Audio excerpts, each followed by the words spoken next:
টুম্পা, এটা জাদুর সোনার লাউ গাছ। তুমি আর তোমার মা অনেক সৎ ও দয়ালু, তাই তো তোমাদের সেই পুকুরে ফেলে দেওয়া সেই পচা লাউটা থেকে এত সুন্দর সুন্দর লাউয়ের মাচা হয়েছে। এখন থেকে তোমাদের আর কোনো কষ্ট করতে হবে না। তোমরা এই সোনার লাউগুলো বাজারে বিক্রি করে তোমাদের সংসারের অভাব দূর করতে পারবে। হ্যাঁ, সত্যি বলেছ। জাদুর সোনার লাউ গাছ। কাকিমা, তুমি এখানে কি করছো? ও, তোমাদের লাউ গাছ থেকে লাউ পাড়ছো? তোমাদের লাউ গাছের লাউগুলো না অনেক তরতাজা, দেখতে খুব সুন্দর মনে হচ্ছে। মনে হয় খেতেও খুব মজা হবে, তাই না কাকিমা? হ্যাঁ রে টুম্পা, আমাদের লাউ গাছের লাউ যে খুব মজা খেতে, আর বাজারেও খুব ভালো দামে বিক্রি করা যায়। জানিস, লাউ বিক্রি করে আমি রাতারাতি কোটিপতি হয়ে যাব রে। হ্যাঁ বাঘিনী কাকিমা, লাউগুলো দেখতে খুব সুন্দর লাগছে, খেতেও তো মজা হবে। আচ্ছা টুম্পা শুন, আমার না লাউ কাটতে কাটতে হাতে একদম ব্যথা ধরে গিয়েছে। তুই যদি আমার একটু উপকার করতি তাহলে খুব ভালো হতো রে। কি করতে হবে বাঘিনী কাকিমা? তুমি বলো আমাকে, আমি এক্ষুনি করে দিচ্ছি। শোন তাহলে, আমার বাড়ি অব্দি এই লাউয়ের ঝুড়িটা একটু পৌঁছে দে তো। আমার হাতগুলো একদম ব্যথায় নাড়াতে পারছি না রে। মেয়েকে কত করে বললাম, তাও আমার সঙ্গে সাহায্য করতে আসলো না। আচ্ছা ঠিক আছে কাকিমা, আমি তোমাদের বাড়ি অব্দি লাউয়ের ঝুড়িটা এক্ষুনি পৌঁছে দিচ্ছি। ও বাঘিনী কাকিমা, তোমাদের পুকুরের লাউ গাছে তো অনেক লাউ ধরেছে। লাউগুলো দেখে আমার খুব খেতে ইচ্ছে করছে। বাঘিনী কাকিমা, এই ঝুড়ি থেকে আমাকে ছোট থেকে একটা লাউ বেছে দাও না কাকিমা। ও, এই বুঝি তোর মনে ছিল রে? আমাকে সাহায্য করার নাম করে আমার থেকে ফ্রিতে ফ্রিতে লাউ নেওয়ার ধান্দা করছিস? আগে বললেই তো পারতি, তাহলে আমি অন্য কাউকে দিয়ে লাউয়ের ঝুড়িটা বাড়িতে নিয়ে আসতাম।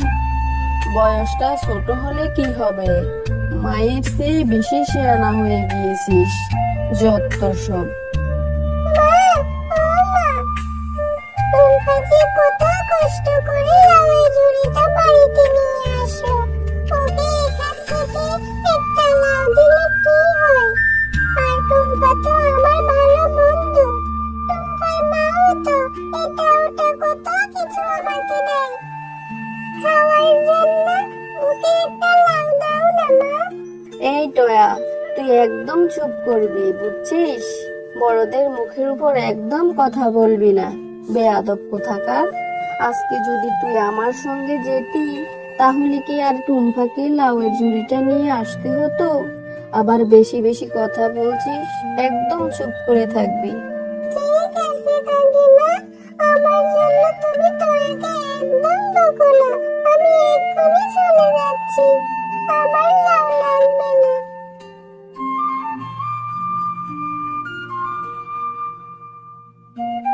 মা, ও মা, তুমি এখানে বসে বসে কি রান্না করছো? আরে মা, তোর জন্য আমি একটু খিচুড়ি রান্না করছি। মা, খিচুড়ি কি দিয়ে রান্না করছো? ঘরে কিছু আলু ছিল আর ডাল আর ভাতের চাল দিয়ে খিচুড়ি রান্না করছি। ও মা, এগুলি দিয়ে কি খিচুড়ি মজা লাগে বলো তো? নানান ধরনের সবজি দিলে তবেই না মজা লাগে। আমার যে মা লাউয়ের তরকারি খাওয়ার জন্য খুব ইচ্ছে করছে, মনটা কেমন যেন করছে।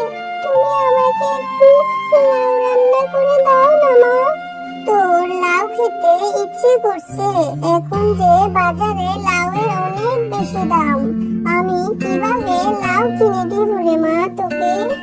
কিছুদিন পরে যদি লাউয়ের দাম একটু সস্তা হয় তবে তোকে লাউ কিনে মজা করে তরকারি রান্না করে দেব, আর তুই মন ভরে খাবি, কেমন? আচ্ছা ঠিক আছে মা। আচ্ছা টুম্পা, শোন তাহলে, এখন আমাকে পুকুর ঘাট থেকে এক কলস পানি এনে দে। আচ্ছা মা, আমি এক্ষুনি যাচ্ছি। কেউ আসো, আমাকে একটু সাহায্য করো। আমার যে পানির তৃষ্ণায় বুকটা ফেটে যাচ্ছে গো, আমাকে কেউ একটু সাহায্য করো। আরে আরে, পাশের ওই বাড়ি থেকে কে যেন পানি খাওয়ার জন্য খুব ছটফট করছে। ওই পাশের কুটিরে তো বুড়িমা থাকে, দেখি তো যে। ও বুড়িমা, তোমার কি হয়েছে? এভাবে কান্না করছো কেন? আমাকে বলো। আরে দাদু ভাই, এসেছিস? আমার খুব পানির তৃষ্ণা পেয়েছে, শরীরটা অনেক দুর্বল। কালকে থেকে এক ফোঁটা পানিও নিয়ে আসতে পারিনি। এই শরীর নিয়ে হাঁটতে একদম জোর পাচ্ছি না রে দাদু ভাই, আমাকে একটু পানি খাওয়াবে তো? হ্যাঁ দাদিমা, তুমি চিন্তা করো না, আমি পানি নিয়ে আসছি। এই নাও, তুমি এটা খেয়ে তোমার তৃষ্ণা মিটিয়ে নাও। খুব জোরে বাঁচালি রে দাদু ভাই, আর একটু হলে আমি পানির তৃষ্ণায় ছটফট করতে করতে মরে যেতাম। আহারে দাদিমা, এখন থেকে আমি তোমাকে রোজ দেখতে আসবো। তোমার কি প্রয়োজন তুমি আমাকে সেটা বলবে, আর এই কলসটা আমি এখানেই রেখে যাচ্ছি। তুমি প্রয়োজন মতো আবার পানি খেয়ে নিও, কেমন? আরে দাদু ভাই, এটা করলে তো তোমার মা তোমাকে অনেক বকবে। তুমি বাড়িতে কিভাবে পানি নিয়ে যাবে বলো তো? ও দাদিমা, তুমি এত চিন্তা করো না তো। আমার মা যদি শোনে আমি কাউকে বিপদে সাহায্য করেছি, তাহলে আমার মা খুব খুশি হবে। ছোটবেলা থেকে আমার মা আমাকে এই কারণে তুমিও এত ভালো আর দয়ালু হয়েছো। দাদু ভাই, তুমি আমাকে এত উপকার করলে, আমার তো তোমাকে দেওয়ার মতো কিছুই নেই। এই নাও, এই অর্ধেক পচা লাউটা বাড়িতে নিয়ে যাও। বাড়িতে নিয়ে তোমার মাকে রেঁধে দিতে বলবে। ও দাদিমা, তুমি আমাকে এটা কেন দিলে বলো তো? তুমি কি খাবে? তুমি চিন্তা করো না, আমার খাবার রান্না করা আছে। দাদিমা, জানো, আমার না লাউ খাওয়ার জন্য মনটা খুব ছুটে গিয়েছে। তাহলে আমি আমার মাকে বলবো এই লাউটা থেকে বড় অংশটুকু কেটে রান্না করে দিতে। কি রে টুম্পা, সে কখন গেলি পানি আনতে? এখন ফেরার নাম হলো? আর কোথায় পানি? আমি তো কোথাও পানির কলস দেখতে পাচ্ছি না। এটা কি নিয়ে এসেছিস? পচা লাউ? মা, এই লাউটা অর্ধেক পচা। এই লাউটা আমাকে বড় দাদিমা দিয়েছে। ও, এই ব্যাপার তাহলে। তাহলে তো খুব ভালো করেছিস। আহারে, অসহায় বুড়ি মাটাকে দেখার মতো কেউ নেই। ও মা, এখন আর দেরি করো না তো, আমি পুকুর ঘাট থেকে আমার পানি আনতে যাচ্ছি। তুমি ততক্ষণ আমাকে এই লাউটা রান্না করে দাও। আচ্ছা আচ্ছা, ঠিক আছে।